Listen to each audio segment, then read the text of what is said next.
Hello and welcome to Scholar Coaching. If you'd also like to participate, follow the link below and access the replay inbox. In there, go ahead and drop your replay file, ball chasing link, or YouTube video of you playing your preferred game mode, and mention your competitive rank or 6-man's rank if possible. If any of this doesn't make any sense to you while watching the video, feel free to follow up on my Scholar School of Learning series in my video playlist. We go over all the basic ideas and general rotations that are talked about in these replay analysis. Thank you, and I hope you enjoy. Okay.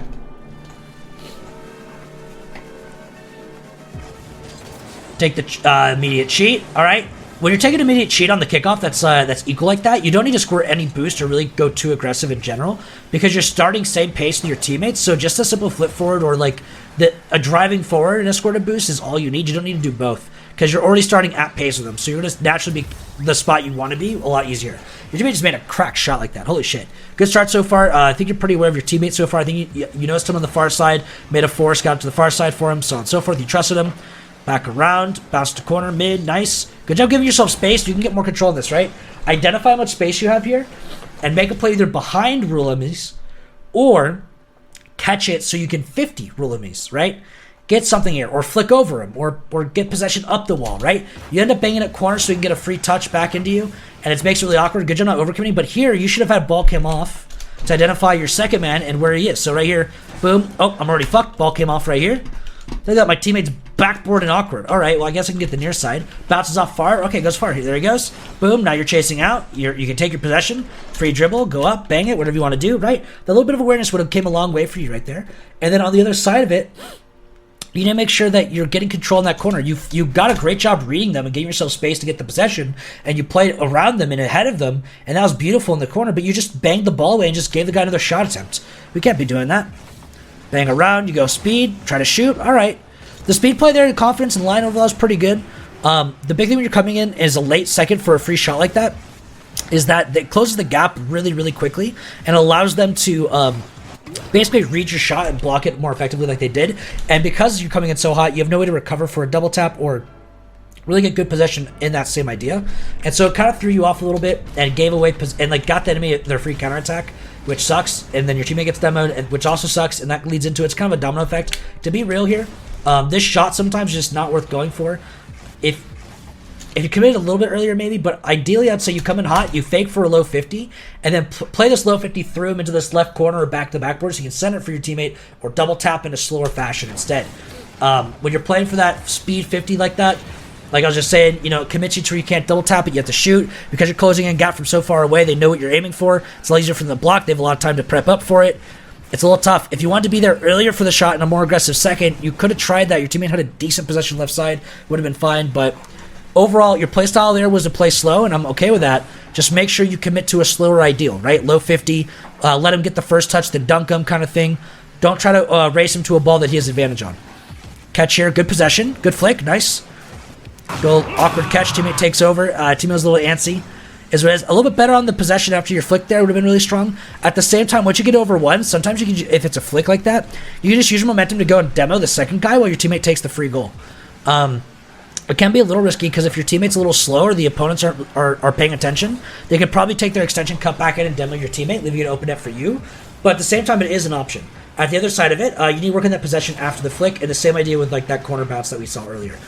Here, you're trusting your teammate to go for this, right? So slow down. If you're trusting him to go for it, he's not passing to you, right? So he's going to be hitting it to the opponent. Over the opponent, solo play to the left side. Whatever turns into, you need to slow down here. Allow that space to build up so you can build momentum again here. Here's the shot, up, bang, and then make that save. Boom. Catch. Flick, okay. Good dunk. In. Not quite. Your teammate's a little aggressive here. A lot of times in twos, it's kind of like a hit and miss. If you see a teammate cut in like this, he's going into midfield here, and you could have gotten a little bit more possession here to get a flick or something as well, but getting around that. Sometimes it's great just to pass to your teammates, because if he's not going to play defensive second, it leaves your net open, so you want to. So making this pass here is really important.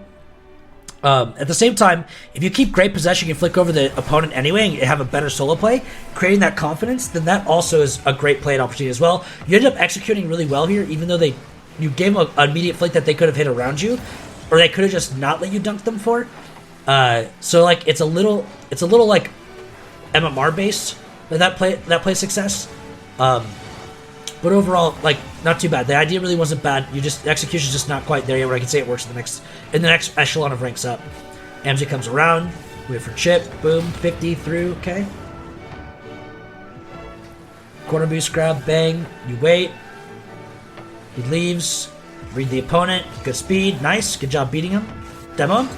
Good try. A lot of times if you're demoing somebody that's on the ground, you just want to stay on the. You just want to go to the ground here, right? And if he goes at the wall, he makes himself more awkward, so that's fine with you. I'd rather block him coming out this way than block him trying to go up the wall and come out this way. You know what I mean? Like the wall's just not as effective as a touch a lot of times. Anyway, yeah, I would go ground there instead, and then if he goes up the wall, you can also. It's easier to jump onto the wall than it is to jump off the wall. So I also like going ground for demos because it allows me to jump up the wall to get him as well. Grab your 12. That's a really risky pass. Nice. They bring out possession to go for the low. I would much prefer in this play if you started a little bit slow, if you stopped and slowed down here, and then grabbed your 12 as he's catching it, and then started from here to build momentum in, and then now you're here for the pass if he still would have had it, rather than starting aggressive when he's heading against the sidewall to go for the pass, right? Like if he's hitting into the sidewall, his pass is going to take time and probably be pretty wide. You can take your time into that pass to read the play first, rather than going there immediately. And then in the same idea, he eventually converts it into a solo play, so by starting slower to begin with, and as you see that solo play develop, you're already far enough back to where you don't have to push forward anymore aggressively, or you don't have to turn around anywhere. You're just ready to go. Bang. Okay, you turn around. Guy takes it up. You grab backboard. You jump off too high.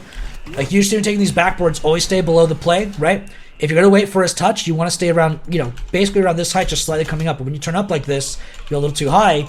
Now he misses. Now you're not coming up to it. You're coming down to it. Coming down to it, like I said, coming down the wall is a lot harder than going up the wall, right? It's harder to go down than it is up in this game, especially when it comes down to wall reads or backboard, shadows and so on.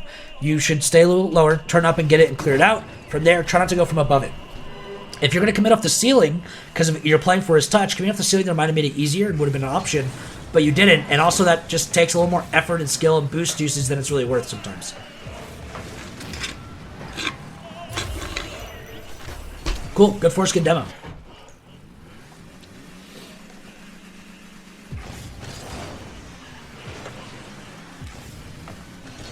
Okay, good speed. Teammate comes over, bang, shot. Okay. You didn't get the boost your teammate did, get the side boost, turn in for him, nice. Dunk's alright. In that situation there, when you go for the dive, he had a lot of possession on you. If you faked and shouted it, probably would have been a better long-term strategy or practice for that. The dunk was successful, which means that there could have been plausibility for it, but he also damaged your teammate, so it ended up biting you in the ass. The fake and shadow on average is just going to be more consistent because after he hits it over, you'd already be on your way to back post, and he would have banged it into your corner. It's a safe place for him to bang it to, and then you'd be able to turn back in at the corner for the challenge while your teammate was dead. And if your teammate was alive, he would have a very easy read to get because he just has to read the opponent's hit that he was planning to read anyway. And then, it would have been pretty simple from there. Contrast, thank you for the follow. Appreciate that. How you doing today? Boom. Good dunk. Great challenge there. I love the confidence in that second man pushing in. Read. Oh, no. All right, build that confidence your single jump barrel shots, right? You don't need to double jump. You don't need to use any crazy flips. Literally just one touch. That's it. Just put it on net here. And that's basically all you have to get. So unfortunate. Keep on practicing it. Get the confidence built up. You got to make it muscle memory. It's really just got to become muscle memory. So just keep on going with it. You had the right idea. I actually thought the line was really good. The jump timing was solid. You just feels backflip, Contrast, thank you for saying hello. Doing pretty good. First time catching you live. Oh, bomb. Thanks for coming by, man. Oh my god, you're cracked? Did the 50 through one? Oh, my bounce is almost over two. Insane. What a solo play. Boy takes over. Bangs down. You go for your corner boost. Nice. Turn upfield right side here. That's fine. Amzi has. Go midfield. Okay. So here, you're playing like aggressive as if Amzi's going to pass to you, but you're not going to where Amzi's passing to, right? Amzi has a free touch here. If you think he's going to pass it, he's passing it mid, would he not? Why would he pass this behind him? If he was taking a 50 here, or you thought it was going to fail, then like you being behind him's fine, but you need to stay back. Like if you stopped here at the mid boost and waited, bang, you turn over, you're up, you put to the side, or you're coming back around this way to turn over, boom, better momentum, or you can be back pretty quick. Hold on, let me retime this, boom. Drive over, done, back, in. There's not much more control and much easier there, but you can probably clear this over the other guy, shoot it on net. There's options there, right? You got to commit to the idea you want, and it's not. I'm not saying it's bad to go for the pass. You just got to go for the pass. Like you hit the 12. Oh, my team's got a free touch. He's gonna pass it mid. Let me go mid. Boom. If you had a really strong passer, you'd be ready to shoot it, right? But you're slow now. You're too slow. If it's a strong pass, this is too late. You can't be with him. You got to be ahead of him, right? Ahead of the play. The ball moves faster than you can drive. Then you turn back around, and you'd come over and you'd catch it to Amsey's side, boom, over there. Or you can come back around this way and catch it this side, getting your corner boost that way. Hit to the sidewall over here for Amsey to turn up. It doesn't really matter. I don't care what you do at that point. You'll still be able to turn out in time, right? You'll still be able to. You just won't get the counterattack. You'll just get the defensive control, right? And two is you got to sacrifice it sometimes. But the biggest thing is, if you wanted the pass, go for the pass. If you want the defense, don't step into midfield like that. You know he's going to hit it to the right side, probably. You know, start from there. You know, play a little bit farther back on that. Don't try to gray zone it. Play the extreme to a degree. You know, like obviously don't like wait for a pass. It's never going to happen, of course, and play in the extreme like you would in threes. But what a shot! Good pressure there. Great way to come back on that. But you know, like play to the idea that you're aiming for. If you want the pass, play for the pass. If you want the defense, play for the defense. But of course, expect that, like, you know, in the idea of it, if the pass doesn't come in the first or second hit, you got to pre-bail. You know, you got to get out of the game. Anyway, good job to clean up those last 2 goals there. That was pretty sick. The pressure in the second to last goal, which, you know, you created and whatnot, your teammate cleaned up. That was pretty solid. It almost ended up a situation where, like, a better touch would have been, you know, a bit smoother and whatnot, because they're almost getting it to your teammate, almost on the recovery. It's pretty close. The last goal there, they gave you a freebie and you just took it, so great job on that. Great way to end this game, and overall, pretty good effect. Pretty good work. Don't rotate third or extend midfield. Chase the ball like a fucking animal. Be a man.